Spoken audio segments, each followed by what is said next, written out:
ஓம் தத்புருஷாய வித்மஹே மகாதேவாய தீமஹி தன்னோ ருத்ர பிரசோதயாத். நாம் இந்த பதிவில் குரு பகவானின் அதிசார பெயர்ச்சியால் ஏற்படும் சுப மற்றும் அசுப பலன் என்ன என்பதனை பற்றி காண்போம்.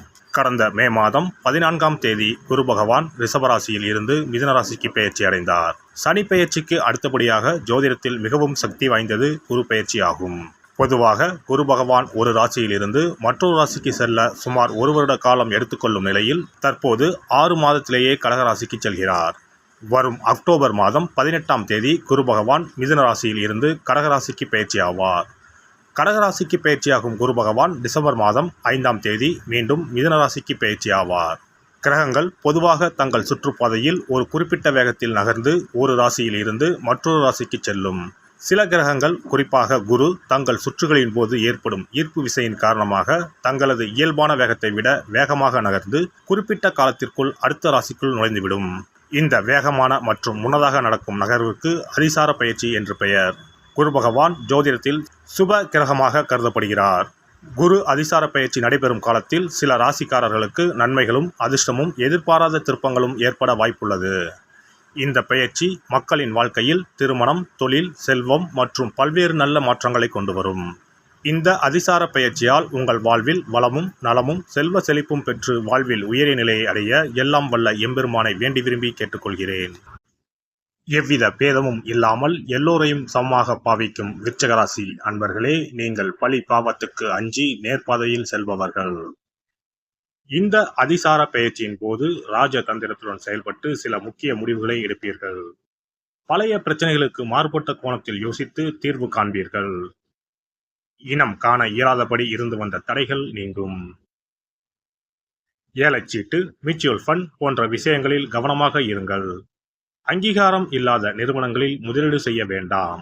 எல்லா விஷயங்களிலும் கவனத்துடன் செயல்பட வேண்டும். திடீர் பயணங்கள் இருக்கும். அதேபோல் வீண் பலிகள் அவச்சொல்லுக்கு ஆளாக நேரிடும் என்பதால் பேச்சிலும் செயலிலும் நிதானம் அவசியம்.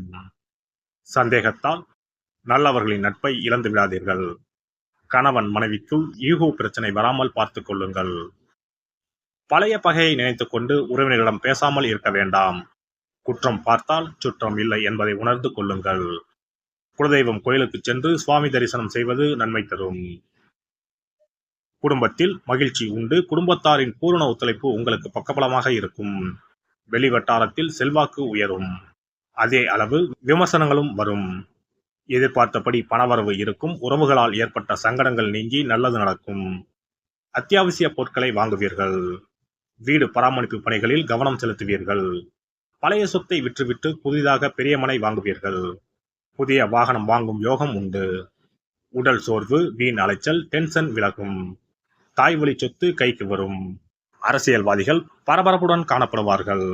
மறைமுக பணவரவு, திடீர் பயணங்கள் கூடி வரும். அதன் மூலம் ஆதாயமும் உண்டு. அரசு வழக்கு சம்பந்தப்பட்ட விஷயங்களில் அலட்சியம் கூடாது. ஆளுமை திறன் அதிகரிக்கும். தொட்டதெல்லாம் வெற்றியடையும். வெளிப்படையாக சில கருத்துக்களை தெரிவிக்காமல் இருப்பது நல்லது. மன இறுக்கம், தூக்கமின்மை விலகும். ஆரோக்கியத்தில் அக்கறை காட்டுவது நல்லது. வீட்டில் அடுத்தடுத்து சுப செலவுகள் வந்து போகும். வீடு வாகன பராமரிப்பு செலவுகள் அதிகரிக்கும். குடும்ப அந்தரங்க விஷயங்களை வெளியில் சொல்லிக் கொண்டிருக்காதீர்கள். பிரபலமானவங்களின் நட்பு கிட்டும். பேச்சில் கம்பீரம் பிறக்கும். உடல்நலம் திருப்திகரமாக இருக்கும். வியாபாரத்தில் பற்று வரவு உயரும். விளம்பர யுக்திகளை கையாண்டு வாடிக்கையாளர்களை அதிகப்படுத்துவீர்கள். கூட்டுத் தொழிலில் புது ஒப்பந்தங்கள் கையெழுத்தாகும். அரசுக்கு செலுத்த வேண்டியவற்றை முறையே செலுத்திவிடுங்கள். உத்தியோகத்தில் உங்களின் திறமைக்கு அங்கீகாரம் கிடைக்கும். மேல் அதிகாரிகள் நெருக்கமாவார்கள். எனினும் அவரிடம் அதிக உரிமை எடுத்துக்கொள்ள வேண்டாம். புதிய வாய்ப்புகளை யோசித்து ஏற்பது நல்லது. கணினி துறையினருக்கு சலுகைகள் கிடைக்கும். கலைஞர்கள் உங்களின் திறமையால் சாதித்து காட்டுவீர்கள். இந்த அதிசார பெயர்ச்சி நிதானத்துடன் இலக்கை எட்ட வைப்பதாக அமையும். உத்திரமேரூர் காஞ்சிபுரம் செல்லும் வழியில் திருப்புலி வனத்தில் அருள்பாலித்துக் கொண்டிருக்கும் சிம்ம தட்சிணாமூர்த்தியை வியாழக்கிழமையில் வணங்குங்கள். காது கேளாதோருக்கு உதவுங்கள். நீங்கள் நினைத்தது நிறைவேறும்.